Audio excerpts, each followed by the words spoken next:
Family, thank you for continuing to follow me through the falling in reverse journey. You know, the last one that we looked at was Ronnie Radke's remake of Papa Roach's Last Resort, Flame, right? Completely mind-blowing the direction that he took it in. And the number one comment on that video was, look, you have to do The Drug in Me Is You, followed by The Drug in Me Is You reimagined. That's what you're watching right now. We are looking at the madman that is Ronnie Radke. Without any further ado, let's go ahead and let him cook. Please cook, sir.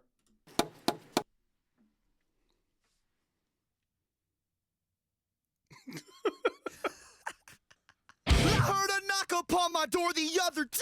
I opened it to find out staring in my face. The feel of mortal stalking still reverberates. Everywhere I go, I drag this coffin just in case.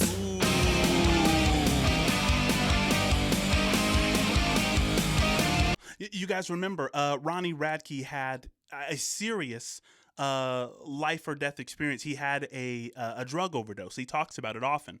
And so those first 4 lines is like, look, I had an experience where death was staring in my face. And ever since then, I have been haunted by this impending doom that I think is chasing me. So when he says, I carry this coffin wherever I go just in case, I think he's referring to self-sabotage. He's like, look, I don't think that I have very long, and so I tend to be very impulsive, right?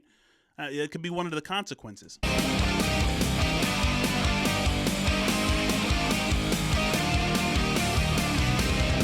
Oh yeah, I knew that drummer was just warming up. My body's tremble as it shivers down my spine. Adrenaline kicks and shifts into overdrive. Your secrets keep you sick, your lies keep you alive. Snake eyes every single time you roll with crooked dice. Look at that interrogator. You know, the interrogator, you know, it looks like a supermodel. She's all sexy and she's, you know, this is like a fantasy thing. But think about it.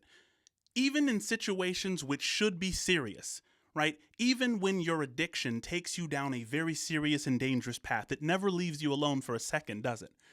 So, I mean, it's a beautiful artistic way of showcasing that, look, the problem that I have is not going to leave just because the situation becomes more and more dire, right? Isn't that a way it works? You sick, your lies keep you alive. Snake eyes every single time you roll with crooked dice. Facts. I felt the darkness as it tried to pull me down. The kind of dark that haunts a 100-year-old house. I wrestle with my thoughts, I shook the hand of doubt. Running from my past, I'm praying feet don't fail me now. I shook the hand of doubt, right? This kind of goes back to when death stared him in his face, right? When he says, I carry this coffin everywhere I go. That's the same as saying, I shook the hand of doubt. Me and doubt have an agreement, right? If something shows me that love can be eternal, I'm going to doubt it immediately. When something shows me that, you know, someone authentically cares about me, doubt is my first go-to. When there's something that just seems healthy or, you know, there's a motive, I'm a person who doubts those things because I carry the coffin with me, right? Very consistent. The kind of dark that haunts a 100-year-old house. Right. I wrestle with my thoughts, I shook the hand of doubt. Running from my past, I'm praying feet don't fail me now. I've lost my goddamn mind. It happens all the time. I can't believe I'm actually meant to be here. Trying to consume the drug in me is you. And I'm so high on misery. Can't you see? Look, he's even brought this into the courtroom. And it's like, you know, at first it looks like a joke, right? It's like, why are all these, you know, everybody is like a supermodel who's a woman in the courtroom, even his defending attorney, even, you know, the bailiff, right? These are just, you know, women who are clawing on him and attracted to him. It's all a result of the trauma and how he sees the world now, right? Nothing he takes very seriously because of this deal he made with doubt. The drug in me is you. I'm starting to understand that now. Can't you see? Let that drummer cook, baby. Oh yeah. I got these questions always running through my head. So many things that I would like to understand. If we are born to die and we all die to live, then what's the point of living life if it just contradicts? I felt the darkness as it tried to pull me down.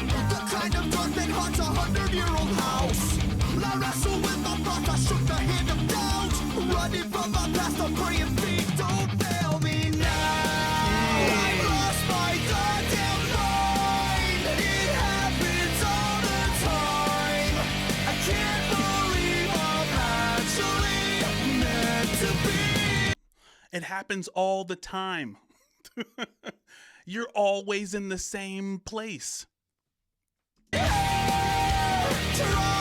to consume the drug in me is you, and I'm so high on misery.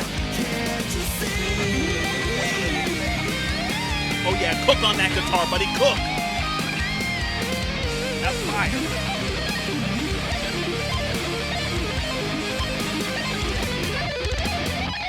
I've lost myself. You tried to reach me, but you just can't help me.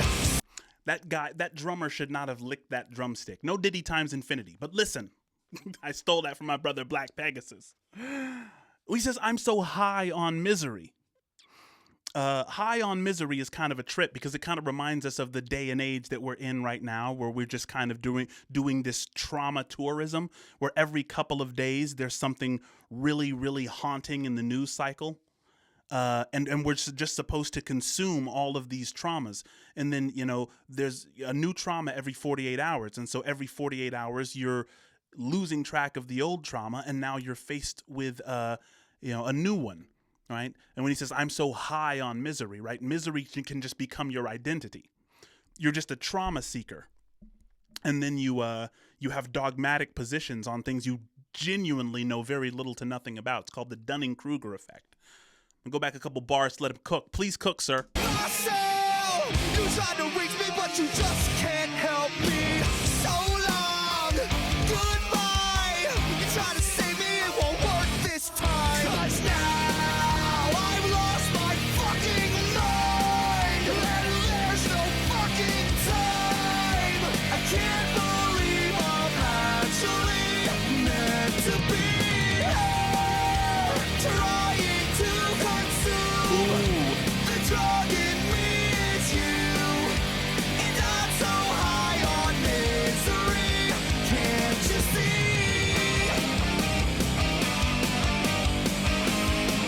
Oh, can't you see? Can't you see?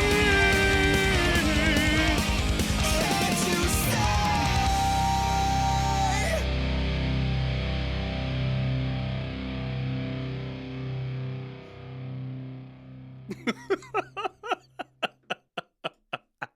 Guys, we're moving into the next one immediately. Immediately. That was Flame. Continue to cook. When was this one? Hang on. Wait a second. We got to see the jump, right? Because that video at least 14 years ago. 14 years ago. And then this one, The Drug in Me, is reimagined 5 years ago. Cook, Ronnie. He's back at the piano. This is a similar thing I to... heard a knock upon my door the other day. I opened it to find her staring in my face. The feel of mortal stalking still reverberates. Everywhere I go, I drag this coffin, just in case. That's beautiful. Maybe the reason that Ronnie keeps doing this, because he did Last Resort, and his version of Last Resort had this very beautiful, piano background, and the isolation. And we said to ourselves that maybe that version of Last Resort was just kind of saying that coming to the conclusion that your last resort is suicide isn't necessarily just done in a cognitively limited state. That's what was so spooky about Ronnie's version, is that you can come to that conclusion in a clear-minded way. Certain philosophers did that. Albert Camus, Nietzsche comes to mind. So with this version of The Drug in Me Is You, what it seems to me is that not that it's saying the same thing as Last Resort. Go back a couple bars. Mortal stalking still reverberates. Everywhere I go, I drag this coffin, just in case. Yeah, it's that the truth the truth speaks no matter the mood, right? It's like there are some times when you recognize that the thing that you're chasing is the result of your trauma. There's that high when you're actually chasing the thing, but then there's that dramatic low that comes after you've fulfilled, after you've done the impulsive thing, right? But the truth is still the same, right? Regardless of the mood. And so the mood changes with this version, but the truth doesn't.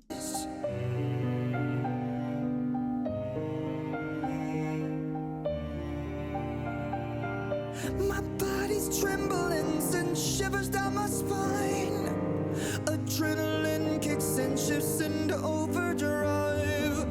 Your secrets keep you sick, your lies keep you alive. Snake eyes every single time you roll with crooked eyes. What is it about that that melody, that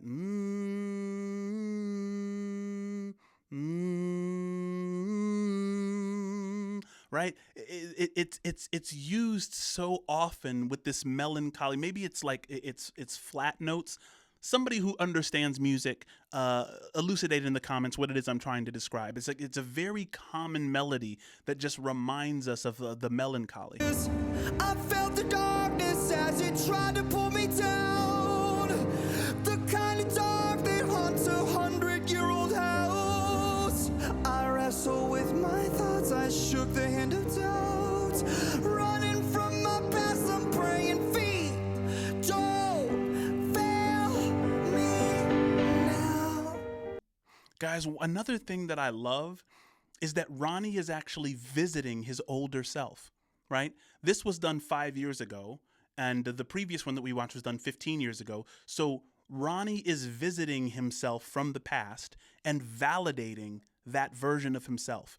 And I think that's the tool from this video, because I always like to, whenever I watch videos, I want to give you an ecology of practices. What is the video trying to give us? The fact that you can reimagine something that you told yourself 10 years ago, and that you can validate that former self with a different mood, right? It's a very, very powerful tool if you can do that. Don't fail me now. I lost my goddamn mind. It happens all the time. I can't believe I'm actually meant to be here, trying to consume. The drug in me is you, and I'm so high on misery. Can't you see? Guys, do me a favor in the comments, let me know your best definition for what it means to be high on misery. Do that if you wouldn't mind. I'd love to interact with you on that.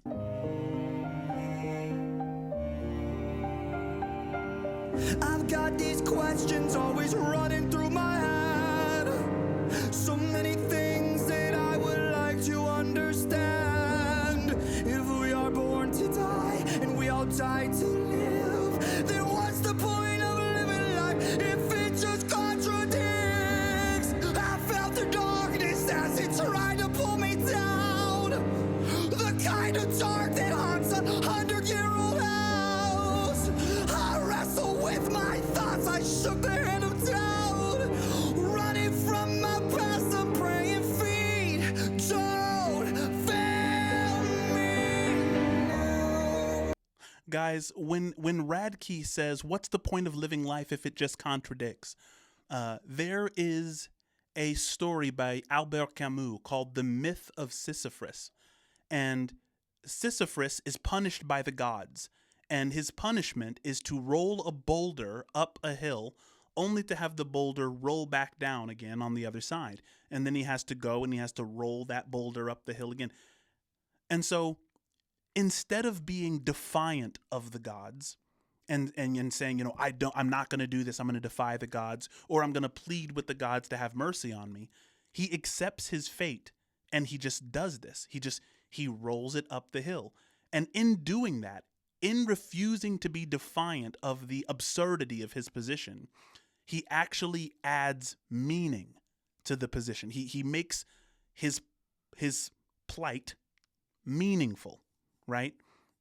And so, I mean, I think if anyone is looking for a way of escaping that dreary question, what's the point of living life if it just contradicts? I would advise you to take a look at the myth of Sisyphus. Don't fail me now. I've lost my goddamn mind. It happens all the time. I can't believe I'm actually meant to be here. Jeez, man. Trying to conserve. I wish Ronnie would make a whole album in all of the genres that he knows how to perform. Like, I want a rap album from RADKE. I want a heavy metal album.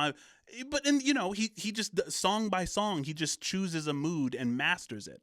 It's so incredible. And I'm so high on misery. Can't you see?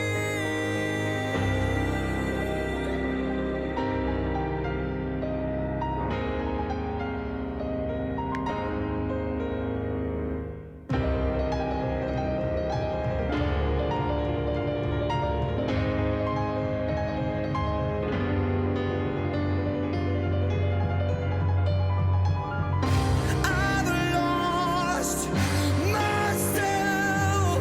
You try to reach me, but you just can't help me. So long, goodbye. You try to save me, it won't work this time. And guys, one of the reasons that nothing external will help is because it's an internal problem. Right? You have to go inside yourself to get some of the help that you need. Right? It's like, it's not going to work because the medicine is not external. It's going to be internal. I'm going to go back because I want to see how long he holds this note. Save me, it won't work